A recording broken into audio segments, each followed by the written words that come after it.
Hello, Hugh. Welcome to Hong Kong again. So, normally at this period of time, you're in Australia and riding for some big races. But why would you like to come to Hong Kong this year? Hello Ian, thank you for the interview. Look, Hong Kong has been a special place to me for a long time, since coming here some 8 years ago for the first time, and I've experienced good success here and enjoyed my time here, and I just felt it was a good opportunity to come and bring my family and experience Hong Kong with them. Again, our kids are a little bit older now, so they can enjoy it as well, and yeah, just looking forward to the 3 months ahead. So I'm sure that since our last interview dating back in May 2014, you have won so many good races, and especially the connections with Vince. So I remember that at that time you mentioned about you would like to have more international experiences. So since 2014, then you're ridden in lots of places, Japan, Hong Kong.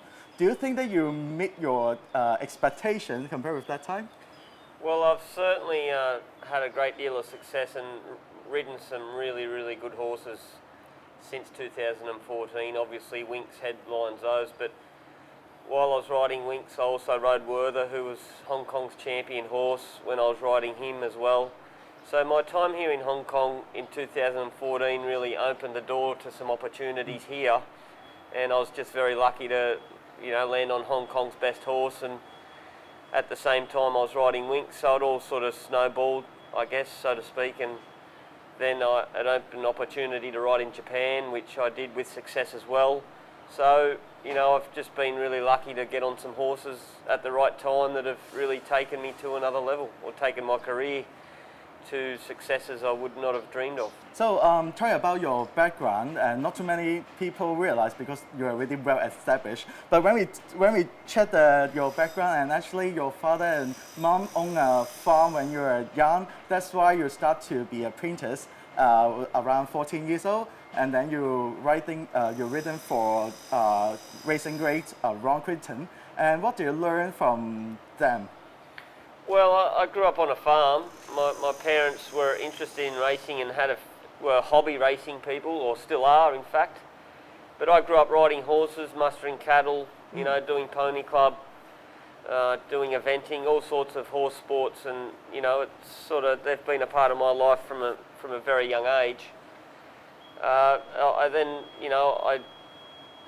chose to be a jockey when I was about 14, as you rightly point out. And have you ever think of other job instead of jockeying your life? No. Sometimes when I'm in the sauna for a long time, I think, Yeah, definitely. I think, what else could I do? But I love competing. I love the animals, and I love working with the people. And horse racing's taken me all over the world, and I've really enjoyed experiencing different cultures. And it's a long way from where I started, but at the end of the day, I'm still the same person as when I began, and I feel very privileged to have ridden the horses I've ridden, and to understand just the level of competition that they've been able to compete at. But like I said, but I went to Ron Quinton in Sydney after doing 2 years with Leanne and Billy Ashbross in Bathurst, in the central west of New South Wales. I was leading apprentice in 2000. And then it took a little bit of time to climb the ladder to be one of the leading senior riders in the Sydney Jockeys Room. And obviously we all know Darren Beedman here in Hong Kong. He was the champion jockey, when I was going through that transition stage. And then when he moved to Hong Kong, in 2007, it really opened up some opportunities for me, and that's when my career started to build. So we come here in 2022 with a fantastic record behind us, and the experience of riding some of the best horses on the planet, and my family to help me settle. So yeah, we're looking forward to it. Whenever we talk about Hugh Bowman, and then everyone will just put an equal to Vince. So how important of Vince in your career or in your heart? Well, it's difficult to put into words a horse like Winx. I mean, as a young jockey, you dream of winning the best races in the world. So for me, the Melbourne Cup the Japan Cup, the Arc de Triomphe, the Hong Kong Derby, the English Derby. I mean, these are races that are renowned around the racing world. Kentucky Derby, for that matter. But after working in the industry for a long time, you know, and getting to my mid to late 20s, my vision started to shift from, you know, winning big races to riding good horses. Yes. And it was interesting at the time, my good friend Nash Rawiller, who did very well here in Hong Kong, was riding more Joyous than Piero, who is now champion sire, and is in fact the sire of Winx's first live foal, little filly that's recently been born. But my mindset started to shift towards wanting to ride the best horse, and then she came along, and you know, with the support of Chris Waller and the connections and my partnership with Winx, you know, we were on top of the world for 4 years, and that was a journey that we're all very proud of. But it's certainly just so fulfilling as a jockey, but as a person to be able to be fortunate enough to come across such a wonderful horse. And you know, her longevity took us on that ride for so long, and it was just, you know, everyone came with us too. Yes, you know, definitely. Everyone around the world watched her with interest. And definitely we can feel the racing family every time Vince compete, and then we just like go and cheer no matter where you are, all over the world. Yeah, that's true. And I've had people from America contact me, obviously Europe loved her, everyone in Asia. She was the most famous horse in the world for a period of time, and to be part of that was very, very special. So we all know that jockey is never an easy job, because there's no job that there will be an ambulance keep chasing you guys, and of course you have to keep your weight, and not eating actually for some people can cause lots of depression, for me example. So how can you just like, I understand that after the retirement of Vince, you take a break and don't want to just like get back to racing for some times. Can you tell us why? Well, I think, you know, a moment ago you asked me about the pressure and how did I deal with it. You know, and the way I dealt with it was just I just stayed in focused on what I had to do, and I tried to ignore all the exterior motivation and just do my job, which was just ride Winx. I mean, if you push out all the exterior, clearer the picture. Yeah, I mean, at the end of the day, I'm just riding a horse like I do, like I have been for 20 years, right? So, I mean, so that's how I cope with that. But I think then when she retired, and you know, all that emotion that I was holding just started to build up in me, and I was just exhausted.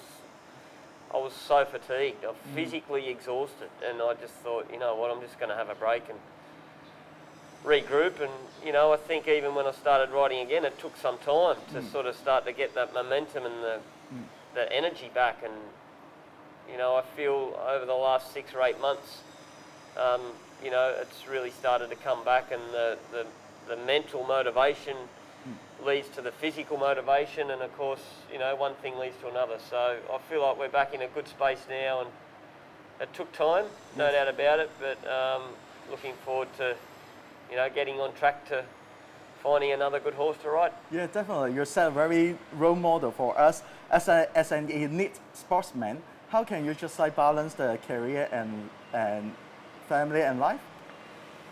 Well, you need a very loving partner, because to compete at the level that we do, you know, and compete consistently, being able to travel, I mean, it's not a really balanced life. It can't be. It's really, I'm doing this, and my wife Christine, she looks after the family, and she looks after me. You know, she's doing 85% with the kids. Obviously, I love to do it when I can, but it's a commanding job, as is any professional sport or job for that matter. So the balance is between us, and you know, we it's times, you know, struggle with that, but I'm sure we're not the only people, and we've made it work so far, and we've got 2 happy girls, and we're happy in ourselves. So we're looking forward to, like I said, just settling down in here in Hong Kong for the next few months, and enjoying the Hong Kong lifestyle. I remember you told me that the harder you work, the luckier you get. Yes. It's the same motto to keep you waiting. Same motto. Yeah. Yeah. So any races that you come back to Hong Kong this time, you have won the Group 1 Centenary Sprint with Lucky Bubbles, the Derby with Vivori, Weather, Kiwi2 Cup, Derby, so many big races. Any races you want to win in Hong Kong? Well, or anywhere? I would love to win a feature on Hong Kong International Day. I did win the Jockey Challenge, the international, the IJC a few years ago, but I've been unable to win one of the majors on Hong Kong International Day, so it'd be great if that could happen this year. We've got some rides to look forward to, not leading contenders, but certainly horses that can be competitive. So, you know, I'm looking forward to being here and experiencing that. So, any chance to see you longer time in Hong Kong this time after the 3 months thing? That is not the plan to stay any longer. We've got some really good horses to look forward to back in Australia. But you know, at my stage of my career, I'm certainly open to any opportunities that come. And only 9 hours difference. Yeah, that's right. From Australia to Hong Kong. That's right. That's close. And we've come over here and flown in and out with many rewarding days over the last 8 years. But you know, if things go really well here and Christine and the girls settle in and we're really happy, then I'm sure it could be a consideration, but it's certainly not our goal. When you look back your career, if you have to name 3 people to thank, who are they? My father and mother, count them as one. My wife, Christine, and my manager, Brian Haskins, back in Australia. He's been with me all along, and you know, without those people, I mean, there's many others, of course, that I need. But, you know, really they've been my backbone. Thank you so much. It's very nice to talk to you again. Thank you. Hopefully all the very best and find another win soon. Thank you.